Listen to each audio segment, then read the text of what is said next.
Talon. Well, what are we doing today? Not done a video update on Talon for such a long time, but we are going to tighten up the handbrake cable on Talon because I've got no brakes, and it's all because the handbrake cable in this particular car for some reason seems to denote how far you have to press your brake pedal. I don't know why, but that's exactly how it works on this. So we're going to tighten the handbrake cable up.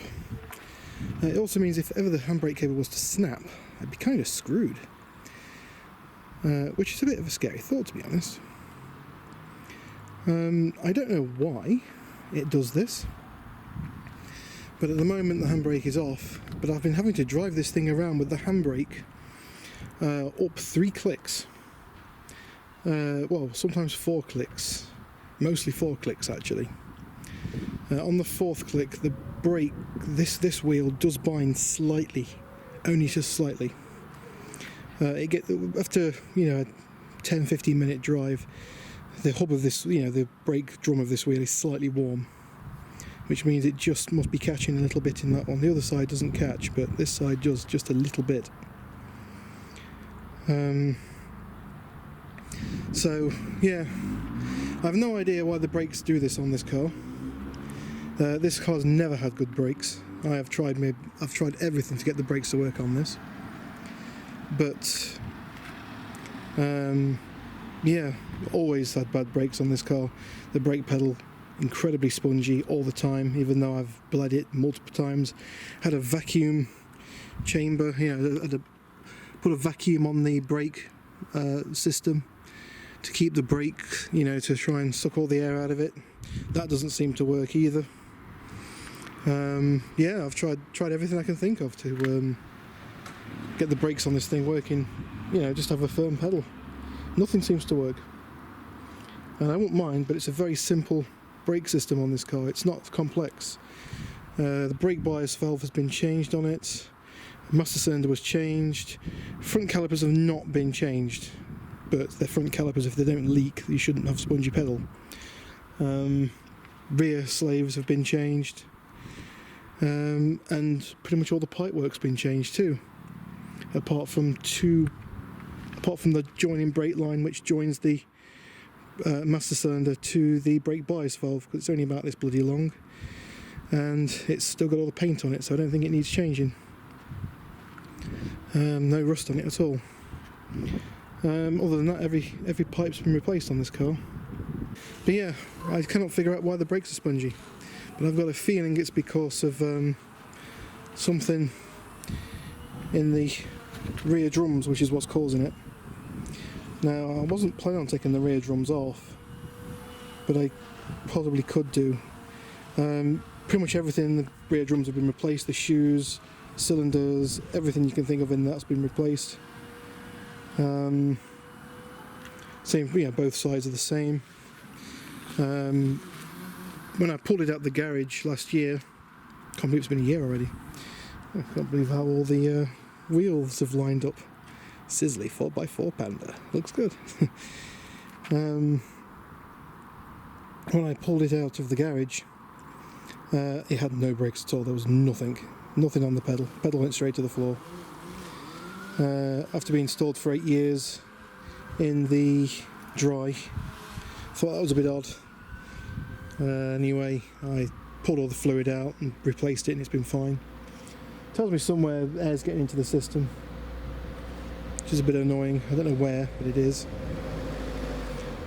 And yeah, we're just going to see what we can do with it, basically. There's an axle stand, which is nice. I've got the Panda jack just taking the weight off that wheel over there. Got a knackered exhaust. Look at that kidder.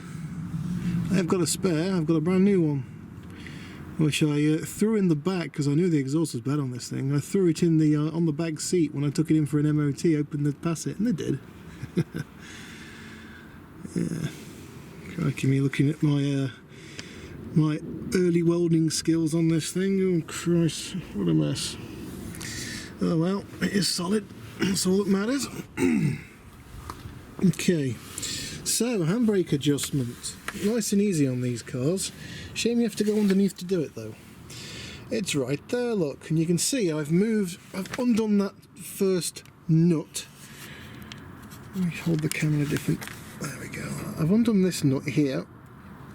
That's where it originally was, and this is the play that I've taken out of the handbrake. I've wound it down to here now. Cool thing is with a vehicle with the prop shaft, if I just pull this camera out a bit, I can turn both my wheels, or I can hold one if I want to and turn the other one. And as you can see, both wheels are still spinning quite nice. So what I've done is someone walking by. So what I've done, see the nice little weld patch on my tank there? It's actually a Seat Marbella fuel tank, that is, but it's doing the job. So what I've done on this thing is I'm tightening this other, just smack the camera, and grab my tools. I'm tightening this nut up here. There we go, let the aperture close a little bit, until the wheels start to bind. They're not binding yet.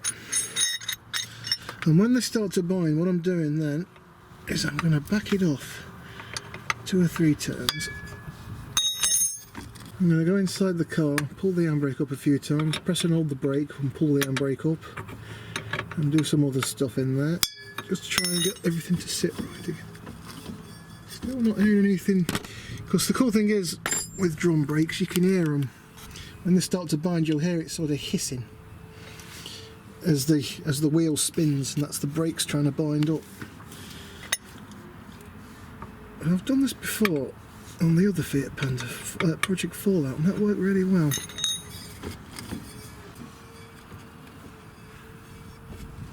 See, definitely binding up.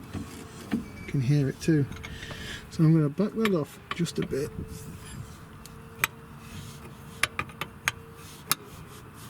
By 2. It's probably still going to bind even though I've backed it off. So what I'll do is I'll go inside the car.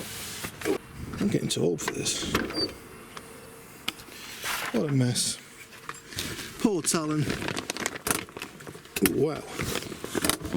What's that then? 1, 2. 1, 2. Probably I could do with undoing it a little bit more. But that wheel should spin free. It does bind lots still. It is slightly binding. What about this side? It might just be the play in the diff, the friction in the diff. But best thing to do is to grab it by the prop shaft. It's very cool having a vehicle with a prop shaft. Off a bit more. 2, 3, 4. Still binding like hell, but I'm guessing if I was to get out and I was to pull that handbrake up and down a few times, it would free it up a lot. 3 now. Okay. Oh, look at this, look. This is what you have to deal with. Pockets getting stuck on stuff. Yeah, so I'm still getting hay fever, I know, right? It's, what is this, August now? Halfway through August, my hay fever is still just as bad as it was when I first got it. I don't, honestly, until the leaves drop, that's when my hay fever stops. It's horrific. But that's life, I'm afraid. That's the cards I was dealt. Not a very nice set of cards, but that's the cards I was dealt. Oh, that's better. There's a slight bind there, but I reckon I could live with that. Yeah, maybe a little bit of a bind, but it'll wear itself down, I think. We'll see what happens when we go to work. Oh dear. Form jack's a pretty cool thing, but I think I need to grease the pins up a bit on it.